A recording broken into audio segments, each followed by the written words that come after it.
Halo guys, saya mau membahas tentang Timnas Indonesia versus Irak nanti tanggal 16. Udah gak lama lagi nih Timnas kita akan bermain nih. Kita akan melihat permainan yang cantik yang dibuat oleh Coach Sintayong. Dan pribadi saya yakin Timnas Indonesia akan mendapatkan poin positif di hari pertandingan kuarter kedua di kualifikasi Piala Dunia melawan Irak. Di kandang Irak nih guys.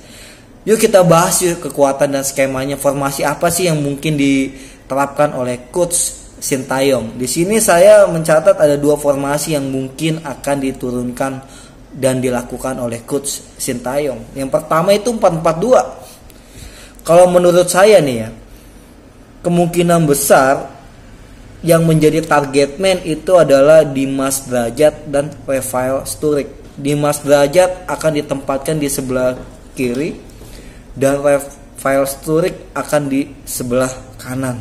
Dan Dimas Drajat akan didorong agak ke depan nih guys.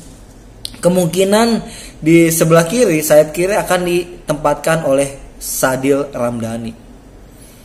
Dan di lini tengah kemungkinan gelandang bertahan nih akan dipercayakan kembali nih Rahmat Irianto yang akan berduet dengan Maklok di lini tengah. Karena permainan mereka ini udah sangat cantik, udah sangat klop banget nih Rahmat Irianto dan Maklok ini. Saya yakin di lini tengah kita akan unggul. Di kanan, di penyerang sayap kanan, saya yakin akan ditempatkan oleh Witan Sulaiman. Witan Sulaiman lagi bagus-bagusnya nih guys di klubnya. Saya yakin penyerangan sayap akan menjadi hal utama yang dilakukan oleh Coach Sintayong. Akan mengandalkan Sadil Ramdhani di kiri dan Witan Sulaiman di kanan. Lini pertahanan saya yakin akan menggunakan pemain abroad, pemain luar negeri, pemain naturalisasi nih guys. Dari kiri udah pasti Saint Patinama yang main cantik nih bersama klubnya. Dan di tengah kemungkinan besar akan berduet Elkan Bagot dengan Jordi Amat. Mereka ini sudah tidak diragukan lagi duetnya guys.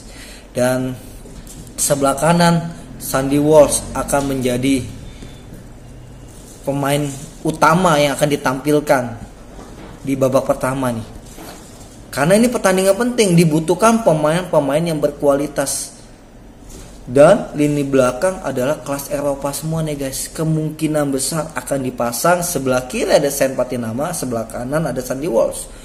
Tengah Elkan Bagot akan berduet dengan Jordi Amat. Itu skema yang pertama, formasi 4-4-2. Dan yang kedua kemungkinan juga akan digunakan 5-3-2 nih guys. Lini depan saya udah pasti tetap Dimas Drajat di sebelah penyerang kiri, Rafael Sturridge ada di penyerang kanan, dan Dimas Drajat akan didorong ke depan, Rafael Sturridge akan ada di belakang Dimas Drajat. Ya, 5-3-2. Dan menariknya lagi mungkin Coach Sintayong akan menumpukan pemain tengah nih.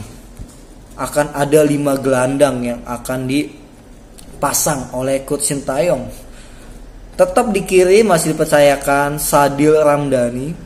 Lini tengah nih akan ada 3 pemain yang tentunya sudah kompak. Agak ditarik ke depan sedikit di belakang Dimas dan Rafael itu kemungkinan besar ada Ricky Kambuaya. Kita lihat ya permainannya bagus, konsisten banget, dan juga Ricky Kambuaya ini suka pakai tendangan dari luar penalti. Ricky Kambuaya juga bisa menyodorkan bola ke para pemain sayap. Dan tidak mungkin akan memberikan terobosan ke pemain depan Ricky Kambuaya. Dan Rahmat Irianto kemungkinan besar akan tetap dipasang. Dia akan taruh di gelandang bertahan. Maklok akan dimajukan sedikit aja untuk menemani Ricky Kambuaya.